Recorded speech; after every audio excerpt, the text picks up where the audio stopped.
อาจารย์ครับเป็นหยังเขาจังยางจงกรมเขาแลนจงกรมบ่ได้บ่ครับอาจารย์ โอ้มันมีพระวินัยบัญญัติไว้การวิ่งมันดูบอสำรวมบ่งามตามหลักของพระธรรมวินัยเป็นอย่างสั้นพระพุทธเจ้าเพิ่นบัญญัติไว้อย่างสั้น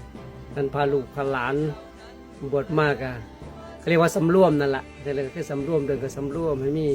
กายวาจาสำรวมเห็นยังไงสำรวมดีๆนั่นแหละตามหลักของพระพุทธเจ้าเพิ่นเฮ็ดไว้อย่างสั้น โอ้อาจารย์แล้วถ้าสุ่มมันอกหักถึกเมียป่าเมียถิ่มเรามาบวชนี่มันถึกวิธีบ่ครับอาจารย์ ก็มันก็มีสองแบบถ้าบวชมาคือเพื่อเบื่อเด็กจริงๆก็คือถูก อ๋อถูก หมายถึงว่าเบื่อโลกแล้วโอ้บ่ ครับ อยากจะอยู่ทั้งโลกอีกเห็นไพ่เพิ่นพระเจ้าบอกเห็นไพ่ทั้งโลก ครับ เบื่อโลกบ่อยากจะยุ่งแล้วก็อันนั้นก็ถือว่าถูกครับมาบวชเพื่อว่าที่มันจะทุกข์หนีทุกข์มันบ่หมดดอกทุกข์มันบ่หมดละ มัน มันก็ไม่มีแต่ทุกข์ยังมาเอาทุกข์มาให้วัดอีกแห่งจะมาทุกข์ในวัดอีก แต่ที่มาเสื่อมเสียกับวัดก็ว่าอีกกันนั่นก็แห้งเป็นสิ่งบ่ดีครับนั่นก็แต่ว่าถ้าบวชเพื่อละทุกข์จริงๆนั่นโอเคถูกต้องตามหลักพระพุทธเจ้ามีพุทธการก็มีพญาศาสตร์เพิ่นก็เบื่อโลกตัว โอ้ เพิ่นบอกที่นี่วุ่นวายเนาะที่นี่ ครับ ข้างนอกก็ออกมาพุทธเจ้าก็เหมือนกันตัว ครับ มันก็บอกว่าที่นี่วุ่นวายเนาะที่ข้างนอกก็ออกมาบวชเห็นบ่ อ๋อ เพราะมัน ค เห็ รับ นเพิ่นเบื่อโลกแล้ว ครับ อาจารย์มีหยังสิฝากไว้รุ่นยุคใหม่บ่ครับ เกี่ยวกับทางธรรมเนี่ยครับทางโลกสุ่มอยากฆ่าโตตายหยังซุ่มนี่นะ อ้าวเราจำไว้เด้อพวกวัยรุ่นทั้งหลายที่ว่าตัวเองอกหักยังก็ดีละแต่ว่า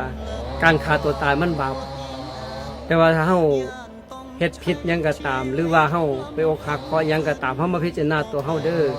ว่าตัวเฮานี่เฮ็ดถูกหรือยังที่เขาถึงบ่ชอบเฮาจังซี่เนาะเฮาเฮ็ดดีกับเพิ่นหรือยังเฮ็ดดีกับครูที่ว่าเฮาไปมักเพิ่นหรือยังถ้าเฮามักเพิ่นจริงๆรักเพิ่นจริงๆก็ต้อง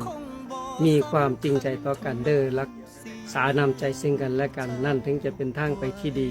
ของคู่รักกันทั้งสองฝ่ายเนาะบ่แม่นว่าเพิ่นบ่ฮักก็สิไปหุ้มฮักเพิ่นก็สิโอ้ยอกหักมาฆ่าตัวตายจังซั่นก็บ่ถูกหลักตามหลักพระพุทธเจ้าดอกพระพุทธเจ้าบ่ได้สอนจังซั่น